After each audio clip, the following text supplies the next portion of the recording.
What does it actually take to build something this insane inside a garage?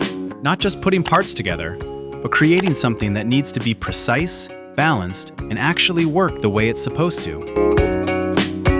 That's exactly what he set out to do. Not just build something cool, but recreate one of the most unique jet designs out there, completely from scratch. When you build something this big, you're always fighting two things: weight and strength. Make it strong, it gets heavy. Make it light, it gets weak. So instead of going with the usual approach, ribs, bulkheads, internal supports, he decided to try something different. A honeycomb sandwich structure. Super light, but insanely strong if done right. The catch? At this scale, it's unpredictable.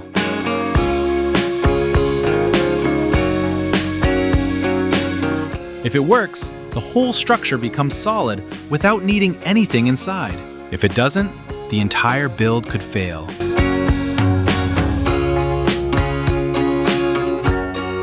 So everything started with the molds. Big ones. Time-consuming. No shortcuts. Once the layers go down, there's no easy fix.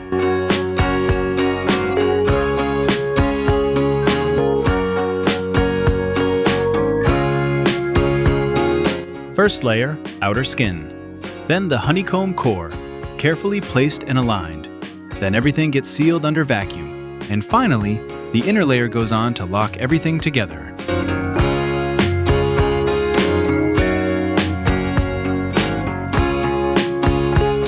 At this point, it doesn't look like much. But looks don't matter here. What matters is how it feels, and how strong it actually is. And when it cured, that's when things got interesting.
With that done, it was time to move on to the wings. Now the wings on this jet aren't just for lift. They carry a lot more than that. The engines sit directly on top of them, which means the wings have to handle weight, stress, and constant force. So he redesigned them slightly, made them a bit larger for better lift, added angle for stability, and reinforced the critical areas. The first attempt didn't turn out the way he wanted. Too much vacuum pressure caused surface issues. Nothing catastrophic, but definitely not good enough.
wings finally done, he moved on to one of the most noticeable parts, the engine nacelles.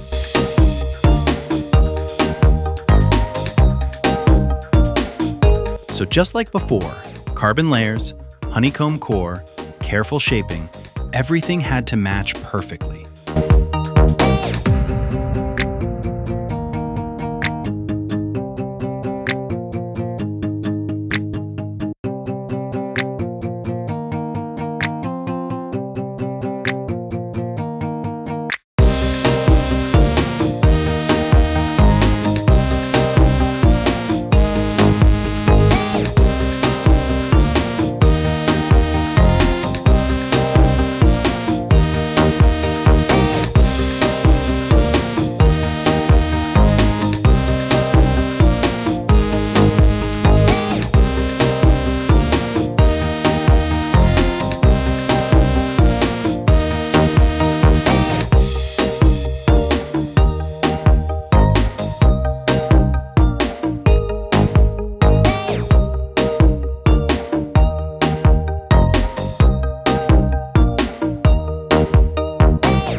And when both sides were finished, that's when it really started to feel real.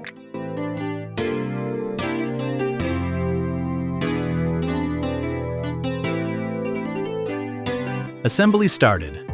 Electronics, internal systems, landing gear, everything had to fit. And this is where things get tricky.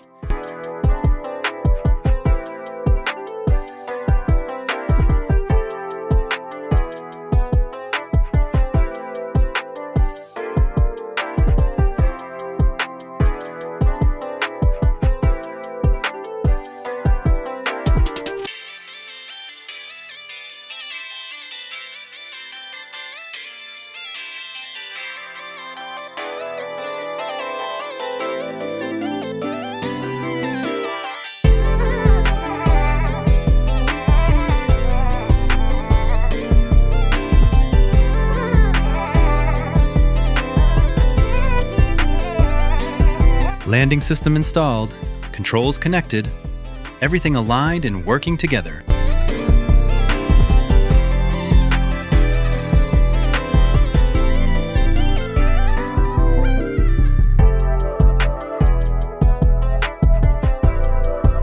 From raw materials to something that actually looks like a real jet.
It looked finished. But looking finished isn't the same as being ready, because the real test doesn't happen in the garage. It happens out there. He slowly moved it forward, testing how it responds, feeling everything out. And then for a moment, it lifted. Not fully, but enough. Enough to prove that everything was working.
After all the time, the adjustments, the restarts, it finally did what it was supposed to do.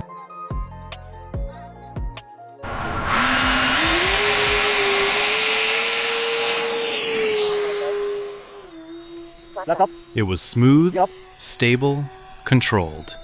Exactly how it was meant to be.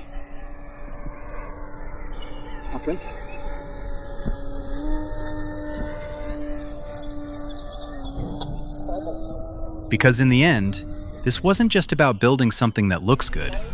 It was about building something that actually performs.